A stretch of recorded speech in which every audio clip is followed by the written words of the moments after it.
जय श्री कृष्ण। आप सभी को कामिका एकादशी की ढेरों शुभकामनाएं। प्रिय भक्तों, आज कामिका एकादशी का दिन है और आज आपको अवश्य ही सुनना चाहिए श्रीमद् भागवत गीता का 7वां अध्याय। श्रीमद् भागवत गीता का 7वां अध्याय आज आपके पितरों का कल्याण करेगा, आपके पितरों को अक्षय तृप्ति देगा। आज जब आप इसको श्रवण करेंगे, विधि विधान से इसका पुण्य पितरों को अर्पित करेंगे, तो इससे आपके पितृ प्रसन्न होंगे, तृप्त होंगे और आपके जीवन के अनेकों संकटों का नाश होगा। पुराण कहते हैं कि यदि मनुष्य के पितृ अतृप्त हों, असंतुष्ट हों या पितृदोष हो, तो वह मनुष्य अनेक प्रकार से पीड़ित होता है। अनेक प्रयास करने के बाद, प्रयत्न करने के बाद भी एक एक पैसे का मोहताज हो जाता है। अनेक प्रयत्न करने के बाद भी उसको ना व्यापार चलता है और ना ही कारोबार में उन्नति होती है। नौकरी मिलती नहीं, मिलती है तो छूट जाती है। परिवार में अकारण ही कलह कलेश की स्थितियां उत्पन्न हो जाती हैं। यहां तक कि पति पत्नी में वाद विवाद इतना बढ़ जाता है कि रिश्ते तक टूट जाते हैं। क्या कारण है इसका? यह पितृदोष का सूचक है, पितरों की नाराजगी का सूचक है। पितृदोष यदि अधिक बढ़ जाए तो संतान उत्पत्ति तक रुक जाती है। इसीलिए पुराणों में ऋषियों के द्वारा यह विधान किया गया कि आप अपने पितरों को तृप्त करें, उनके निमित्त श्राद्ध कर्म करें, तर्पण करें। और इसमें सबसे अधिक सहायक है श्रीमद् भागवत गीता का 7वां अध्याय। यदि कोई मनुष्य गीता के 7वें अध्याय को उत्तम अवसरों पर, जैसे अमावस्या, एकादशी, संक्रांति, व्यतिपात योग, पूर्णिमा, इन विशेष अवसरों पर गीता के 7वें अध्याय का पाठ करके उसका पुण्य अपने पितरों को अर्पित करे और जल तर्पण करे, तो इतना कर देने मात्र से आपके पितृ कहीं घोर नरक में भी हों तो वहां भी उनको तृप्ति प्राप्त होती है। इसीलिए आपको प्रत्येक एकादशी, अमावस्या, पूर्णिमा, व्यतिपात और संक्रांति आदि समय पर इस कर्म को करना चाहिए। आइए अब हम पाठ आरंभ करेंगे। आपसे निवेदन है कि ये गीता के 7वें अध्याय का वीडियो है तो कृपया एक बार लाइक अवश्य कर दीजिएगा। आपके पितरों को भगवान कृष्ण गोलोक धाम में वास दें। कमेंट बॉक्स में अवश्य लिखिएगा जय श्री कृष्ण या ओम नमो भगवते वासुदेवाय। चैनल पर नए हैं और सभी व्रत त्योहार की सही शास्त्रीय जानकारी पाते रहना चाहते हैं तो कृपया चैनल को सब्सक्राइब कीजिए और बेल आइकन को प्रेस कीजिए। यदि आपको गीता का 7वां अध्याय प्राप्त ना हो तो आप YouTube पर लिखिएगा सर्च बार में कि गीता का 7वां अध्याय बाय देवभूमि, आपको हमेशा प्राप्त होता रहेगा। चैनल पर नए हैं तो सब्सक्राइब कीजिए और बेल आइकन को अवश्य प्रेस कीजिए। अब आप हमारे साथ व्हाट्सएप पर भी जुड़ सकते हैं। इसके लाभ ये होंगे कि आपको सभी जानकारियां सीधे मोबाइल पर आती रहेंगी। कौन सा व्रत त्यौहार कब है, कथाएं आदि आती रहेंगी। और यहाँ हम समय समय पर रिमाइंडर भी देते हैं कि किस दिन तुलसी पत्र तोड़ने हैं, किस दिन नहीं तोड़ने हैं, कौन से कर्म कब करने हैं, कौन सा योग कब आ रहा है, कैसे लाभ लेना है। अनेकों जानकारियाँ आपको काम की प्राप्त होती रहेंगी। आप यदि इसका लाभ लेना चाहते हैं और हमारे साथ व्हाट्सएप पे जुड़ना चाहते हैं तो वीडियो के अंत में स्क्रीन पर एक नंबर आएगा 900 से, उस पर व्हाट्सएप मैसेज कीजिए अपना नाम और कहिए कि आप सभी तिथि त्यौहार की जानकारी पाना चाहते हैं, तो हम आपको अपने साथ व्हाट्सएप पर ऐड करेंगे और फिर सब जानकारी सीधे मोबाइल पर आपको आनी आरंभ हो जाएगी। आइए प्रिय भक्तों, अब हम आज का पाठ आरंभ करते हैं। प्रातःकाल स्नान आदि से निवृत्त होकर स्वच्छ वस्त्र धारण करके एक लोटा लीजिए तांबे का। उसमें पहले थोड़ा सा गंगाजल भरिए, फिर शुद्ध जल भरिए, थोड़े से काले तिल उसमें डालिए, तुलसी का पत्ता डालिए, कुशा है तो कुशा डालिए, आसन लगाइए, लोटे को अपने सामने रखिए और दक्षिण दिशा की ओर मुख करके बैठ जाइए। अब हम गीता के 7वें अध्याय का पाठ करेंगे। पाठ सुनिए। पाठ पूर्ण करने के बाद हम आपको बताएंगे कि इसका कैसे पुण्य पितरों को अर्पित करना है। संकल्प का कार्य पाठ के बाद का है तो हम बाद में संकल्प करेंगे कैसे पुण्य अर्पित करना है इसका, और फिर इस जल से मंत्र सहित तर्पण कराएंगे। आइए भगवान श्री कृष्ण का ध्यान करते हुए गीता के 7वें अध्याय का पाठ आरंभ करते हैं। बोले श्री कृष्ण भगवान की जय। अथ श्रीमद् भागवत गीता 7वां अध्याय प्रारंभ। श्री भगवान उवाच। भगवान बोले, हे पार्थ, अनन्य प्रेम से मुझ में आसक्त चित्त तथा अनन्य भाव से मेरे परायण होकर योग में लगा हुआ तू जिस प्रकार से संपूर्ण विभूति, बल, ऐश्वर्य आदि गुणों से युक्त सबके आत्मरूप मुझको संशय रहित जानेगा, उसको सुन। मैं तेरे लिए इस विज्ञान सहित तत्व ज्ञान को संपूर्णतया कहूंगा, जिसको जानकर संसार में फिर और कुछ भी जानने योग्य शेष नहीं रह जाता। भगवान श्री कृष्ण कहते हैं कि हे अर्जुन, आज मैं जो तुम्हें ज्ञान देने जा रहा हूं ना, उस ज्ञान को प्राप्त करके तुम सब कुछ जान पाओगे। ये सृष्टि कैसे निर्मित होती है, किसने बनाई है, कौन इसका संचालक है, मैं कौन हूं, मेरा सही रूप क्या है, किसी प्रकार का कोई संशय तुम्हारे मन में नहीं रहेगा। और हे अर्जुन, आज ये जो ज्ञान मैं तुम्हें प्रदान करने जा रहा हूं, इसको प्राप्त करने के बाद इस संसार में तुम्हारे लिए जानने योग्य कुछ भी शेष नहीं रह जाएगा। अर्थात वह सब कुछ तुम जान जाओगे जो तुम्हें जानने की आवश्यकता है। भगवान श्री कृष्ण कहते हैं कि हे अर्जुन, इतने हजारों मनुष्य हैं, इन हजारों मनुष्यों में कोई एक ही व्यक्ति होता है, एक ही आत्मा होती है जो मुझे प्राप्त करने के लिए यत्न करती है। और उन यत्न करने वाले योगियों में भी कोई एक मेरे परायण होकर मुझको तत्व से अर्थात यथार्थ रूप से जानता है। कहते कि ये करोड़ों जीवात्माएं जो संसार में हैं, इनमें से सभी जीवात्माएं भगवान वासुदेव को प्राप्त करना नहीं चाहती, ना ही उनकी प्राप्ति के लिए यत्न करती हैं। बड़े विरले होते हैं जो यत्न करते हैं, और उनमें भी बहुत कम होते हैं जो उनको जान पाते हैं। पृथ्वी, जल, अग्नि, वायु, आकाश, मन, बुद्धि और अहंकार, इस प्रकार यह 8 प्रकार से विभाजित मेरी प्रकृति है। यह 8 प्रकार के भेदों वाली तो अपरा अर्थात मेरी जड़ प्रकृति है। और हे महाबाहो, इससे दूसरी को जिससे यह संपूर्ण जगत धारण किया जाता है, मेरी जीव रूपा परा अर्थात चेतन प्रकृति जान। हे अर्जुन, तू ऐसा समझ कि संपूर्ण भूत इन दोनों प्रकृतियों से ही उत्पन्न होने वाले हैं, और मैं संपूर्ण जगत का प्रभव तथा प्रलय हूँ, अर्थात संपूर्ण जगत का मूल कारण हूँ। हे धनंजय, मुझसे भिन्न दूसरा कोई परम कारण नहीं है। यह संपूर्ण जगत सूत्र में सूत्र के मणियों के सदृश मुझ में गुथा हुआ है। भगवान कृष्ण कहते हैं कि इस संसार में जितने भी शरीर हैं, वो सब के सब इन 2 प्रकृतियों से ही उत्पन्न हुए हैं। जड़ और चेतन 2 प्रकृतियां हैं जो भगवान के द्वारा रचित हैं, और संपूर्ण प्रकृतियों के द्वारा ही संपूर्ण जीव उत्पन्न हुए हैं। और इन सब का प्रमुख मूल कारण कौन है? इस जगत के होने का मूल कारण है भगवान नारायण। वो कहते हैं कि मैं ही इसका मूल कारण हूं, अगर मैं ना हूं तो ये जगत ना होगा। मुझसे भिन्न दूसरा कोई कारण है ही नहीं। ये पूरा का पूरा संसार मुझ में इसी प्रकार से समाया है जैसे सूत्र में मणियां एक दूसरे के साथ गुथी होती हैं, उसी प्रकार से ये पूरा जगत मुझ में समाहित है, मुझ में गुथा हुआ है। हे अर्जुन, मैं जल में रस हूं, चंद्रमा और सूर्य में प्रकाश हूं। जल का प्रमुख तत्व है, गुण है रस। तो जल का जो रस रूप है वह भगवान नारायण के कारण ही है। चंद्रमा और सूर्य में जो प्रकाश है जिससे वो प्रकाशित होता है वो भी भगवान नारायण ही है। और संपूर्ण वेदों में जिस ओंकार की बात होती है वह ओंकार भी प्रभु परमेश्वर नारायण ही है। आकाश में शब्द और पुरुषों में पुरुषत्व हूँ। भगवान वासुदेव कृष्ण कहते हैं कि आकाश में जो शब्द गुंजायमान हैं वो भी उन्हीं के कारण है, और पुरुषों में जो पुरुषत्व है वह भी उन्हीं के कारण है।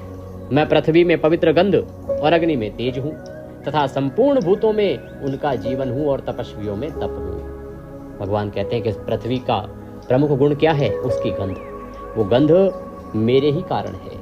अग्नि का प्रमुख गुण क्या है? उसका तेज, जो जलाता है वह तेज मेरे ही कारण है, तथा संपूर्ण भूतों में उनका जीवन हूँ। जितने भी ये शरीर चल रहे हैं उनमें जो जीव रूपी हैं, जो जीवन है वो मैं ही हूँ और मेरे होने से ही है। और तपस्वियों में जो तप है ना वो भी मेरे ही कारण है। हे अर्जुन, तू संपूर्ण भूतों का सनातन बीज मुझको ही जान। कहते हैं कि जितने भी ये जो शरीर चल रहे हैं, जितने भी ये जीव हैं इस पृथ्वी पर, उन सब का बीज मैं ही हूँ। बीज क्या होता है? बीज वह होता है प्रिय भक्तों जिससे कोई फसल उत्पन्न होती है, जिससे कोई पौध उत्पन्न होती है। अर्थात इस संसार पर जो भी जीव हैं, चाहे वो जलचर हैं, वनचर हैं, पशु हैं, पक्षी हैं, जीव हैं, जंतु हैं, मनुष्य हैं, सब के सब भगवान नारायण के होने से ही है, क्योंकि उन सब का प्रमुख बीज भगवान वासुदेव ही है। कहते हैं मैं बुद्धिमानों की बुद्धि और तेजस्वियों का तेज हूँ। बुद्धिमानों में जो कुशाग्र बुद्धि होती है वह भगवान नारायण के कारण ही है, और तेजस्वियों में जो तेज होता है वह भी भगवान वासुदेव ही है। बलम बलवताम च अहम। ये भरत श्रेष्ठ, मैं बलवानों का आसक्ति और कामनाओं से रहित बल अर्थात सामर्थ्य हूँ। बलवानों में जो कामनाओं से रहित बल होता है, सामर्थ्य होता है, वो भी भगवान वासुदेव के होने के कारण ही है। और सब भूतों में धर्म के अनुकूल अर्थात शास्त्र के अनुकूल काम हूँ। और भी जो सत्व गुण से उत्पन्न होने वाले भाव हैं और जो रजोगुण से होने वाले भाव हैं तथा तमोगुण से होने वाले भाव हैं, उन सब को तू मुझसे ही होने वाले हैं ऐसा जान, परंतु वास्तव में उनमें मैं और वे मुझ में नहीं है। भगवान कृष्ण कहते हैं कि हे अर्जुन, सत रज तम ये 3 प्रकार के गुण कहे गए हैं। इनसे जो भाव उत्पन्न होते हैं यही माया उत्पन्न करती है। मनुष्य को लगता है कि ये तीनों गुण मुझ में समाहित हैं और मैं इन तीनों गुणों में समाहित हूँ, परंतु वास्तव में ना तो वो तीनों गुण मुझ में हैं और ना ही वो उन गुणों में मैं समाहित हूँ। जहाँ वो गुण होते हैं मैं वहाँ रहता नहीं। गुणों के कार्य रूप सात्विक, राजस और तामस, इन तीनों प्रकार के भावों से यह सारा संसार प्राणी समुदाय मोहित हो रहा है। भगवान कहते हैं कि सत रज और तम ये जो 3 प्रकार के भाव है ना, इन्हीं से ये पूरा का पूरा समुदाय, प्राणियों का जो समुदाय है, ये मोहित होता रहता है। इसका प्रभाव में सदा ये माया में डूबे रहते हैं। इसीलिए इन तीनों गुणों से परे मुझ अविनाशी को नहीं जानते। इन तीनों गुणों का प्रभाव इन मनुष्यों पर इतना अधिक है कि इन गुणों से परे जो परमात्मा हैं, अविनाशी परमेश्वर हैं, उनको मनुष्य जानता ही नहीं। क्यों? क्योंकि यह अलौकिक देवी हौषा गुणमयी मम माया दुरत्यया मामेव ये प्रपद्यन्ते माया मेतम तरन्ति ते। क्योंकि यह अलौकिक अर्थात अति अद्भुत त्रिगुणमयी मेरी माया बड़ी दुस्तर है। कहते हैं कि ये जो मेरी माया है ना, 3 गुणों वाली, सत रज और तम, 3 गुणों वाली जो मेरी माया है, ये बड़ी कठोर है अर्जुन। पर फिर भी जो पुरुष केवल मुझको ही निरंतर भजते हैं, वे इस माया को उल्लंघन कर जाते हैं अर्थात संसार से तर जाते हैं। भगवान कहते हैं कि जो मुझको भज लेता है उन पर इस माया का प्रभाव भी नहीं होता। माया से वो पार पा जाते हैं और फिर वो इस संसार से भी पार उतर जाते हैं। माया के द्वारा जिनका ज्ञान हरा जा चुका है, ऐसे आसुर स्वभाव को धारण किए हुए मनुष्यों में नीच दूषित कर्म करने वाले मूढ़ लोग मुझको नहीं भजते। भगवान कृष्ण कहते हैं कि हे अर्जुन, माया के द्वारा मनुष्यों का जो ज्ञान है ना, वो नष्ट हो जाता है। माया का जब प्रभाव पड़ता है बुद्धि पर, तो मनुष्य का चित्त हर लेती है माया। और जब ज्ञान का हरण हो जाता है मनुष्य का, तो उसका जो स्वभाव है वो असुरों के जैसा हो जाता है, राक्षसों के जैसा हो जाता है। और जब उनका स्वभाव राक्षसों जैसा हो जाता है, तो ऐसे मनुष्य नीच कर्म करते हैं, दूषित कर्म करते हैं। नीच और दूषित कर्म करने वाले जो मूढ़ लोग हैं, वो परमात्मा को नहीं भजते। वो कहते हैं कि जो नीच और दूषित कर्म करते हैं, ऐसे लोग मुझे नहीं भजते। हे भरतवंशियों में श्रेष्ठ अर्जुन, उत्तम कर्म करने वाले अर्थार्थी, आर्त, जिज्ञासु और ज्ञानी, ऐसे 4 प्रकार के भक्तजन मुझको भजते हैं।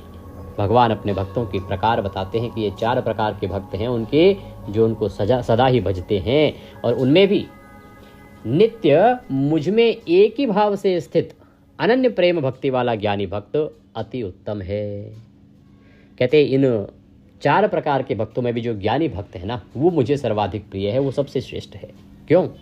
क्योंकि मुझको तत्व से जानने वाले ज्ञानी को मैं अत्यंत प्रिय हूँ और वह ज्ञानी मुझे अत्यंत प्रिय है। हे अर्जुन, यूँ तो ये सभी उदार हैं, परंतु जो ज्ञानी है वो तो साक्षात मेरा ही स्वरूप है, ऐसा मेरा मत है। क्योंकि वह मदगत मन बुद्धि वाला ज्ञानी भक्त अति उत्तम गति स्वरूप मुझ में ही अच्छे प्रकार से स्थित है। भगवान कहते हैं कि बहुत जन्मों के अंत के जन्म में तत्व ज्ञान को प्राप्त पुरुष सब कुछ वासुदेव ही है, इस प्रकार मुझको भजता है, वह महात्मा अत्यंत दुर्लभ है। कहते हैं कि ये जो जीवात्मा है ना, इस जीवात्मा के अनेकों जन्म होते हैं। इसके करोड़ों बार जन्म लेना पड़ता है एक जीवात्मा, और करोड़ों जन्म लेने के बाद भी ये जीवात्मा अपने अंत के जीवन में भी, अंत के जन्म में भी ये जान पाए कि इस सृष्टि के कर्ता धर्ता रचयिता सब कुछ वासुदेव ही है। ऐसी जीवात्मा मिलना बड़ा कठिन है। कहते हैं इतने जन्म लेने के बाद भी एक जीवात्मा इस चक्र को समझ ही नहीं पाता, इस जीवन चक्र के विषय में जान ही नहीं पाता। और वह इस विषय में ज्ञान प्राप्त नहीं कर पाता। कहते हैं उन भोगों की कामना द्वारा जिनका ज्ञान हरा जा चुका है, वे लोग अपने स्वभाव से प्रेरित होकर उस नियम को धारण करके अन्य देवताओं को भजते हैं। भगवान श्री कृष्ण कहते हैं कि हे अर्जुन, ये जो मनुष्य है ना, ये कामनाओं में डूबा रहता है। मनुष्य की अनेकों कामनाएं हैं।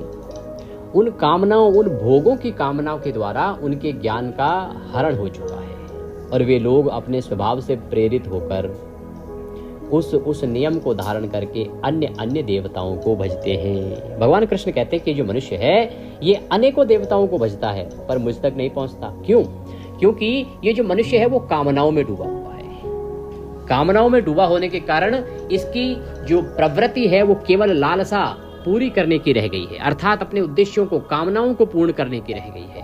मनुष्य क्या करता है आज के समय में आप देखें तो मनुष्य की लालसा, जिसके पास छोटा घर है उसको बड़ा चाहिए, जिसके पास घर नहीं है उसको घर चाहिए, किसी को पुत्र चाहिए, किसी को पुत्री चाहिए, किसी को धन चाहिए, किसी को नौकरी चाहिए।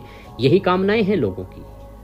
क्या किसी को आपने निष्काम देखा है? क्या आप देखेंगे अनेकों बुजुर्ग जिनकी आयु बहुत हो चुकी है, सब कुछ है उनके पास, फिर भी उनकी लालसाएं पूरी नहीं हो रही।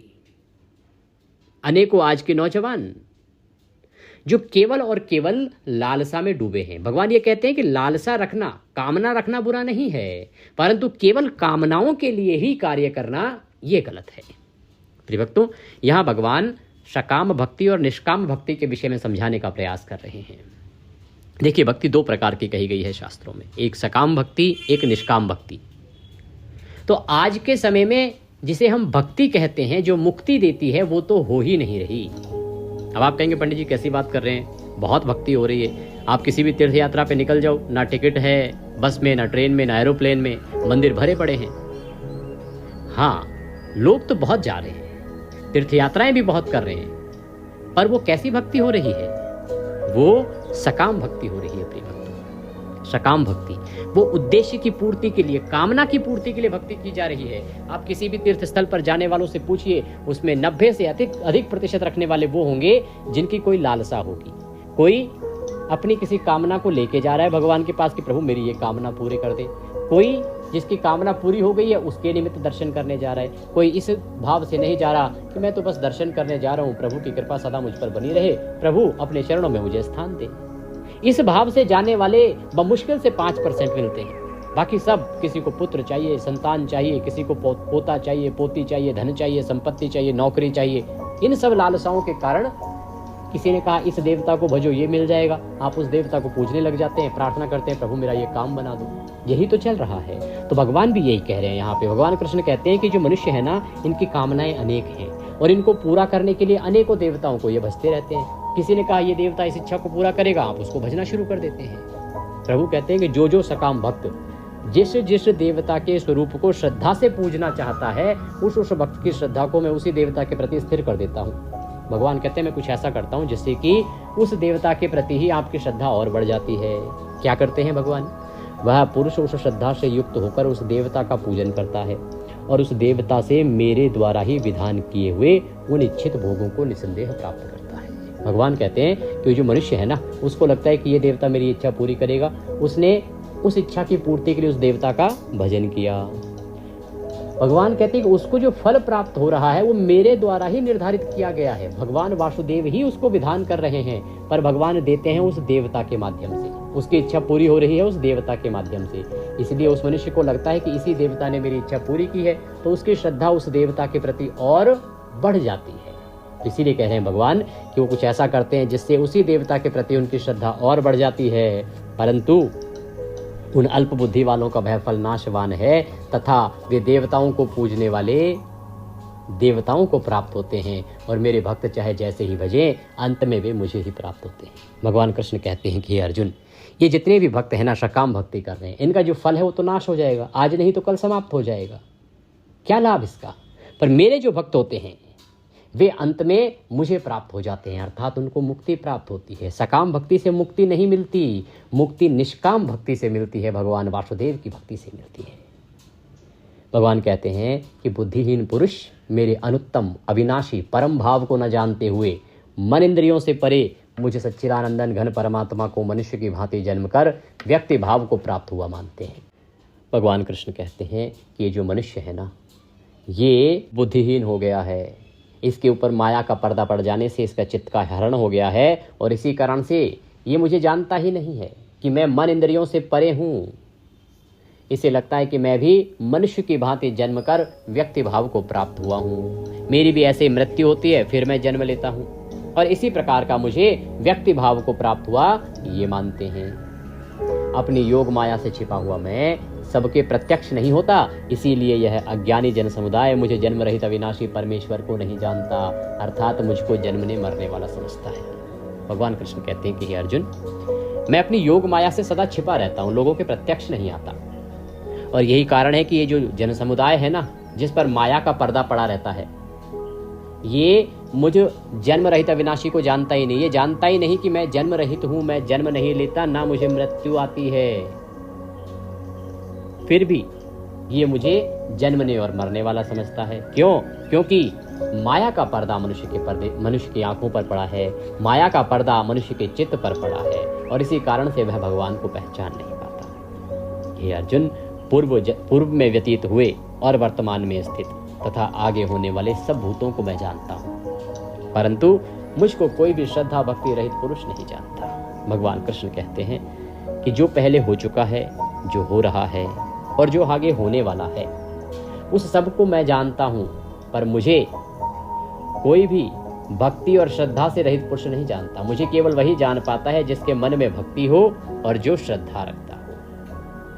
हे भरतवंशी अर्जुन, संसार में इच्छा और द्वेष से उत्पन्न सुख दुख आदि द्वंद्व रूप मोह से संपूर्ण प्राणी अत्यंत अज्ञानता को प्राप्त हो रहे हैं। हे अर्जुन, इस संसार में मनुष्य सुख और दुख के द्वंद्व के बीच में उलझा हुआ है और इसी मोह में पड़ के वह अज्ञानी हो रहा है, अज्ञानता को प्राप्त हो रहा है। सुख दुख के द्वंद्व में जब जब मनुष्य पड़ेगा उसके ज्ञान का हरण होगा, परंतु निष्काम भाव से श्रेष्ठ कर्मों का आचरण करने वाले जिन पुरुषों का पाप नष्ट हो गया है, वे राग द्वेष जनित द्वंद्व रूप मोह से मुक्त दृढ़ निश्चयी भक्त मुझको सब प्रकार से भजते हैं।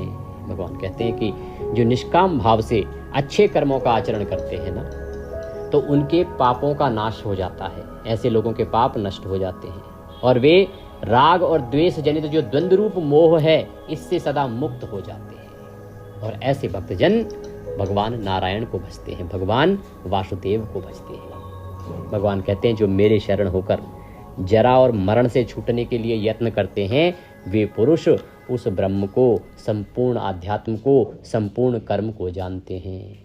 कहते हैं कि जो मेरे शरण में आ जाता है और जन्म तथा मृत्यु के इस चक्र से छूटने के लिए प्रयत्न करता है, वे उस पर ब्रह्म को जान जाते हैं और संपूर्ण अध्यात्म को समझ जाते हैं और संपूर्ण कर्म को भी जानते हैं।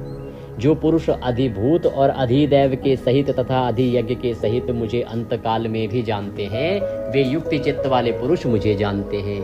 भगवान कहते हैं कि जो पुरुष अंत समय में भी यदि मुझे भज लेते हैं, कोई जीवात्मा यदि अपने अंत समय में भी मुझे भज लेता है, तो वह मुक्त हो जाता है, मैं उसे मुक्ति प्रदान कर देता हूँ और वह इस संसार से तर जाता है। ओम तत्सदिति श्रीमद्भागवत गीता उपनिषत्सु ब्रह्म विद्यायाम योग शास्त्रे श्री कृष्ण अर्जुन संवादे ज्ञान विज्ञान योगो नाम सप्तमो अध्याय संपूर्ण। बोले कृष्ण भगवान की जय। प्रिय भक्तों, भगवान श्री कृष्ण की यहाँ पे सीख है कि मनुष्य को सकाम भक्ति छोड़ के निष्काम भक्ति की ओर अग्रसर होना चाहिए। जब निष्काम भक्ति की ओर अग्रसर होंगे तभी हमारा कल्याण होगा। अब आप लोटे को दोनों हाथों में उठा लीजिए, भगवान कृष्ण से निवेदन कीजिए कि हे प्रभु, मैंने जो अभी गीता के 7वें अध्याय का श्रवण किया है, इसका संपूर्ण पुण्य मैं अपने सभी पितरों को अर्पित करता हूँ। ये पुण्य मेरे सभी पितरों को प्राप्त हो और वो इससे जहाँ भी है वहाँ तृप्त हो, तृप्त हो, तृप्त हो। यदि आपको लगता है कि आपके किसी पितृ की मृत्यु ऐसी अवस्था में हुई थी कि उसकी मुक्ति की संभावना कम है, तो आप किसी एक पितृ को भी संपूर्ण पुण्य अर्पित कर सकते हैं। इस प्रकार से पुण्य अर्पित कीजिए और उसके बाद इस जल से तर्पण कीजिए। तर्पण करने के लिए एक दूसरा पात्र लीजिए बड़ा सा। तो लेफ्ट हैंड में, उल्टे हाथ में लोटा पकड़ लीजिए। अब आप सीधे हाथ में अंगूठे और उंगली के बीच का जो क्षेत्र है, इसी को हम पितृ तीर्थ कहते हैं। यहीं से ये जल आपको दूसरे पात्र में अर्पित करना है। पितरों के निमित्त ये जल तर्पण करेंगे आप। हम मंत्र पढ़ते हैं, आप यह जल छोड़िए। ओम ह्रीं श्रीं क्लीं स्वधा देव्यै स्वाहा। ओम ह्रीं श्रीं क्लीं स्वधा देव्यै स्वाहा। ओम ह्रीं श्रीं क्लीं स्वधा देव्यै स्वाहा। इस प्रकार से जल तर्पण करिए आप। जल तर्पण करके यह जो जल है ये यूं तो पीपल में अर्पित किया जाता है, परंतु एकादशी क्योंकि रविवार की है इसीलिए आप बरगद के वृक्ष में इसको अर्पित करें। बरगद का वृक्ष ना मिले तो अन्य किसी दैवीय पौधे में अर्पित कर सकते हैं। ऐसे स्थान पर अर्पित कीजिएगा जहाँ ये किसी के पैरों में ना आए। और ये कर्म आपने अवश्य करना है। इसके बाद संभव है तो ब्राह्मण को भोजन आदि कराइए, दान दक्षिणा आदि दीजिए। आज किया गया दान, ब्राह्मण भोजन परम कल्याणकारी है। यह आपके पितरों के निमित्त होता है। इस कर्म को आपने प्रत्येक आवश्यक दिन पर तो करना ही करना चाहिए। भगवान आपका कल्याण करेंगे। आज के पाठ के निमित्त दक्षिणा आदि कुछ भी भेजना चाहते हैं तो आपकी स्क्रीन पर एक QR कोड आ रहा होगा, उसको स्कैन करके उस पर भेज सकते हैं। और आप यदि हमारे साथ WhatsApp पे जुड़ना चाहते हैं जिससे कि आपको सभी जानकारियां सीधे मोबाइल पर आती रहें, तो आपकी स्क्रीन पर एक नंबर आ रहा होगा 900 से, उस पर WhatsApp मैसेज कीजिए अपना नाम और कहिए कि आप सभी तिथि त्यौहार की जानकारी पाना चाहते हैं, तो हम आपको अपने साथ WhatsApp पर ऐड करेंगे और फिर सभी जानकारी आपको आनी आरंभ हो जाएंगी। प्रिय भक्तों, आज आपको अवश्य सुनना चाहिए भगवान विष्णु का परम शक्तिशाली विष्णु सहस्त्र नाम। और आज की कथा हमने आपके लिए अपलोड की है, उसका लाभ लीजिएगा। साथ ही आज के दिन पर गीता के 7वें अध्याय के साथ आपको गीता का 12वां अध्याय भी सुनना चाहिए, वह भी हमने आपके लिए अपलोड किया है, क्योंकि ये सावन का महीना है और सावन में 12वें अध्याय को सुनने का खूब पुण्य है। भगवान नारायण सब पर कृपा करें, आप खूब लाभ लीजिए। जय श्री कृष्ण।